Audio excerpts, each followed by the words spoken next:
Welcome back to Happy Hour Econ, where a comedian and an economist walk into a bar. I'm Lou Perez, the comedian. I'm Phil Magnus, the economist. Elon Musk is a trillionaire. Should we despair? Well, some people are definitely in despair. I don't know about you, but I've had a lot of fun blaming everything that's going wrong in my life on the fact that Elon Musk is a trillionaire. Over on X, Ali Sammarco sparked a great meme when she posted, quote, Elon Musk is a trillionaire, but it's deaf the people on Snap ruining your life. And the amount of people responding with examples of people on Snap ruining their lives, and, not the lone trillionaire or, the billionaires out there, they're, totally worth the read. They're really hilarious. So, Phil, how has Elon Musk ruined your life? I guess we're going to start there. Well, that's the thing. Nothing he's done recently has. And, I think some of his contributions have improved my life. One of those is he has put these little satellite things all over, circling the globe that provide internet almost everywhere. And I'm heading up to a rural, remote part of Canada next month for vacation. And they don't have regular internet up there, but they do have something called Starlink. I feel like such a rube because it was a couple of summers ago, and I was looking up into the night sky, and I saw this object going over my head, and I was so scared. I was like, is this an alien invasion? Are we being attacked? It was around the time when there were all these drones being flown around New Jersey, and I posted my fear online, and a number of people were like, no, man, that's just Starlink. Like, there's nothing to be worried about. And, when it comes to Elon, I was trying to go through, all the ways that he has, ruined my life and is ruining my life. But then I realized, like, oh, wow, I've actually made more money off of Elon than Elon has taken from me. So I'm enjoying our relationship currently. Oh, which means that, I might be a little biased too. Maybe I'm not able to see the evils, of the trillionaire. Well, yeah, and that's the thing about it. I mean, he's done quite a bit in multiple different sectors of the economy. He's a car manufacturer. We can debate Tesla and some of the subsidies that it received, especially to start it off early on.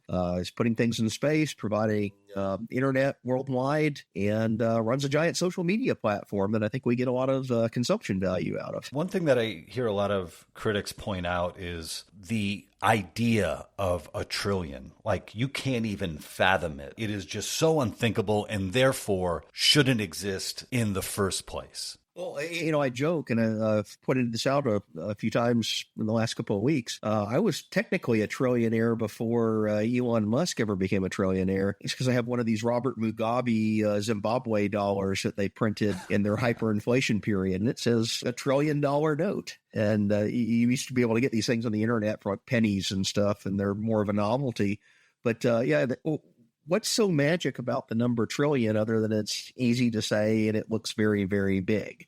The same people that would object to Elon Musk being a trillionaire seem to have very little issue with the fact that the United States government is $40 trillion in debt, give or take. So there's an even bigger number out there on the other side, but they think that government spending, that's just fine. I believe the debt is actually growing much faster than even Elon's wealth. That is indeed the case. Our government has a very clear spending problem and no serious effort whatsoever to rein it in. And how much of this is due to sort of the shrinking pie fallacy? Something I like to point out is this value didn't exist before he created it. Yeah. It's not as though he's, rifling through your pockets and taking from somebody else. Right. And you see this with the memes. It's like, well, if we taxed half of Elon Musk's wealth, we could solve climate change or we could end hunger forever.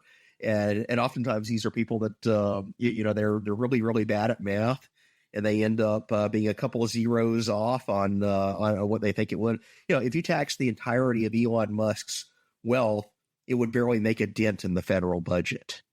It would not solve the deficit. And that'd be like a one-time appropriation. Let's take his entire $1 trillion, give or take, net worth, apply it to the federal government. Well, guess what? You still have a giant spending problem and you're still in deficit. Does Elon have $1 trillion lying around? Like, is there a gold-filled swimming pool that puts like Scrooge McDuck to shame?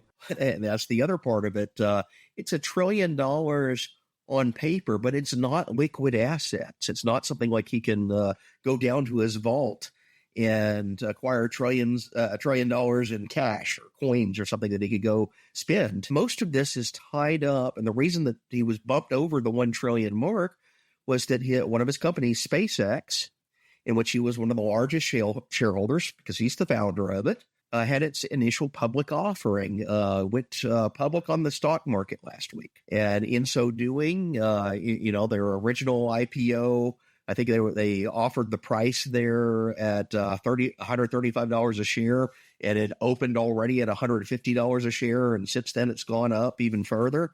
Most of the stock that he has is his personal holding in SpaceX, and that you're valuing it by just multiplying it by its current trading price. So in order to get that money, he would have to dump all of his SpaceX stock. He would have to sell it off, but he's such a large shareholder. Well, if Elon Musk started shedding SpaceX stock, that would have market repercussions of its own. People would take that as a signal that maybe something is up with this company. Maybe he knows something that the rest of us don't. That's something I don't think a lot of people take into account, especially when they discuss something like a wealth tax. Yeah. If you give the signal to the extremely wealthy that they have to get rid of this stuff, it's going to have, huge repercussions all the way, down the chain. Absolutely. If you're a major shareholder, and we're talking Musk and SpaceX, Zuckerberg and Facebook, if most of their wealth is tied up in the stock of the company they founded and then took public, any effort to get rid of it, any effort to sell it off is going to send shockwaves through the market for that particular stock. And that affects everyone else that owns stock in that company. So it's not like it's just there that you take it at its current value. And this gets to a fallacy of the wealth tax crowd, is that they are estimating value of what's there to be taxed, what's there to be grabbed based on an illiquid asset that's tied to a price itself. And you do anything to disrupt that asset, you send volatility through the market around that asset. Let's talk about, kind of the assets that the ultra wealthy have. There's stocks, and then, we want everyone to be very wealthy who listen to our show. So what are they getting into? A lot of it's going to be in real estate and, goods that are worth a lot of money on paper. If you have a multi-million-dollar mansion in a prime location, that's worth a lot of money on paper. But again, this is a market that doesn't move very fast, and it doesn't change hands very fast. You're talking multi-year investments that are tied up in the place that you live. Some of it's other ownership of capital goods, ownership of companies, things that any decision that you make to sell it, or to any decision the government makes to tax you on it, means you have to change your asset structures around to pay the tax fee, or you take the payment if you sell something. So these are major market decisions, and it just means that you don't have the Scrooge McDuck vault of cash sitting there on hand. It means that a lot of your estate, your net worth, is tied up in things that are already in use for something else. There's a lot of empirical work that's done of what do top earners in the United States, what does their estate happen to look like? What's their net worth? And we all famously know the Forbes 400 list. This is the thing Forbes magazine publishes of the multimillionaires and billionaires. And it's kind of a status thing to be on the Forbes 400 list. But your total value of your net worth on the Forbes 400 list reflects all the stocks you own, all the real estate you own, all of the personal assets. It doesn't mean that you have a vault sitting there of multi-billion dollars that you can draw upon.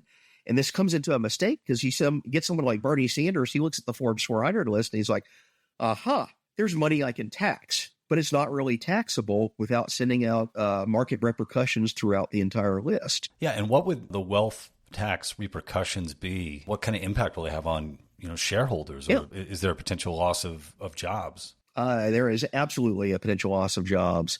If they're trying to do wealth taxes on the state level, so California has this ballot proposition coming up, they're calling it the billionaires tax. And one of the repercussions is, the billionaires are leaving the state. They're moving to other states as a tax shelter. And what happens when they leave the state? Well, they take their companies with them. They take their assets with them. They sell off things that they previously held in California. And what does that mean? It weakens the California economy. It ultimately weakens the California tax base. So all this promised revenue they think they're coming in in from this new tax turns out to be illusory. It was there on paper, and now it's gone because the taxes are going to be so high that they're inducing people to believe the state. There's something, too, about, well, let's call it what it is, envy, jealousy. Yeah. People look at, not just Elon Musk, but also wealthy people, not just billionaires, but millionaires and, people who are very, successful, some for good reason, others for, not so good reasons. You look at those people and there's this desire to punish them. Yeah. And when you punish them, you might in your mind imagine, oh, they're going from that giant McMansion to a cardboard box. But then the repercussions, I think, like you're describing, the unseen, what impact, will that have? They don't see because, look, a lot of people, I forget, you could probably, tell us what percentage of Americans have a stake in this when it comes to the stock market. How many people have retirement accounts, et cetera? Maybe I'm a weirdo, but I'm actually cheering on SpaceX to do well. I want all of, the stock market to do great because eventually I want to be able to retire and I want to have some, some savings there. Yeah, and these are valid concerns. Taxation, especially for redistributive purposes, automatically introduces an inefficiency into the marketplace. It means that, money that could have previously been allocated to something productive has now moved into the government's hands. There are also deadweight loss effects of the simple act of taxing, inefficiencies that are introduced into the market by the fact that the government's coming in and taking something. You start to add all of this up together. It's a movement of productive resources in a direction that is less productive, a rent-seeking enterprise. Because, once you have money that you're collecting from the private sector and making available for spending in the government sector, well, then you have lobbyists to send on Washington, D.C. or the state capitol to try to get their piece of the pie. You move from this expansive game of the market, a market of growth, to a zero-sum fixed game within the government sector where the amount of money that you have available is, it's fixed on whatever the budget happens to be, and everyone's trying to compete for a slice of it. So productive activity in the market sector gets crowded out effectively by unproductive activity of trying to seek some sort of payment or disbursement out of the public sector, out of what the government's offering you. And when it comes to productive activity and Elon Musk, he's definitely been very productive, but a lot of critics will point out and say, well, yeah, but he got all the resources or the money from the government. What do you make of that? I think there's some validity to some of the critiques of him early on, especially in his career. Tesla's a giant electric vehicle company, and we know from the late 2000s, early 2010s, the electric vehicle company enjoyed massive lucrative subsidies from federal, state, and local governments. Elon was also involved in solar production at the time in one of his other big companies. Well, it gained from all these tax benefits because solar energy to fight climate change was supposedly the next big thing. And what it meant was rather than competing on the open market, both the electric vehicle and the solar sectors were deeply distorted by this infusion of government cash. The third thing, SpaceX. A lot of the contracts that SpaceX has pursued are with things like NASA, public sector entities that are launching rockets and launching satellites into space. And, we can debate what the role of government is in space exploration and developing that sort of thing.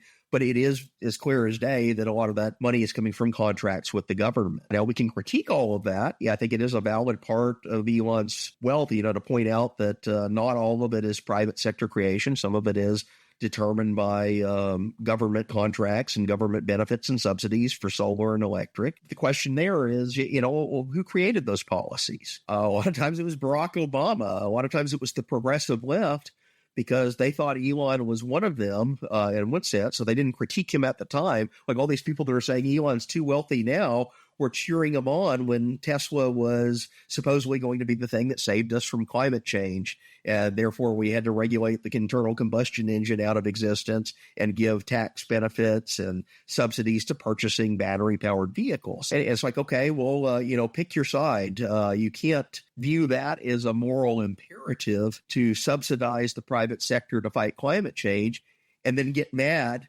when that makes somebody in the private sector wealthy. Yeah, one thing that I noticed was when the turn happened and people started to draw swastikas on Teslas. So Tesla went from being a symbol of, this is such a good person. You know, you are an elevated person. You're a saint. Exactly. Yeah. To, oh my God, you're a Nazi. And the amount of people who, I don't know if there was like a sticker or something that they could put on, but you know, the equivalent of basically saying, no, I bought this when he was good. I bought this when Elon was one of us. It's not my fault, you know? Gets back to, there's this old concept in economics called conspicuous consumption. And it goes back to Thorstein Veblen at the turn of the 20th century. But he observed that, there are certain goods that people buy for status.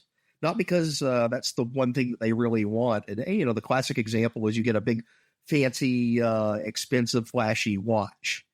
You buy that because you want to be seen showing that you have a Rolex. You buy something to show off that, hey, I'm wealthy, or hey, I'm high status because I have this thing, not because it's the most functional watch out there. Maybe a perfectly good watch, but if you're wearing a Rolex, it's to be seen. And I think there's an element of conspicuous consumption that took place in the electric vehicle market. These are not people that are buying Teslas or other electric vehicles because it's the most effective way to get to work or because it's the easiest vehicle to drive or the best vehicle out there. They're buying it because they wanted to be seen as driving a battery-powered car because that gives them moral status of saying, I'm saving the planet, I'm fighting climate change. So you had quite a bit of that entered into the Tesla market when it was very early on, augmented by public subsidies and tax rebates and disincentives. Because, at the same time they're subsidizing electric vehicles, they were also putting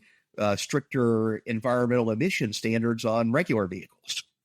So the government policy was all to put the thumb on the scale and shift consumption patterns over to this. But a lot of the people that were the first movers there did it for conspicuous consumption reasons. They wanted to be seen driving that hybrid vehicle. Before it was the Tesla, it was the Prius. Oh, right. Yeah. The early Prius drivers and adopters were all, they wanted to be seen. It's like waving your Captain Planet flag around to drive around in this environmental vehicle.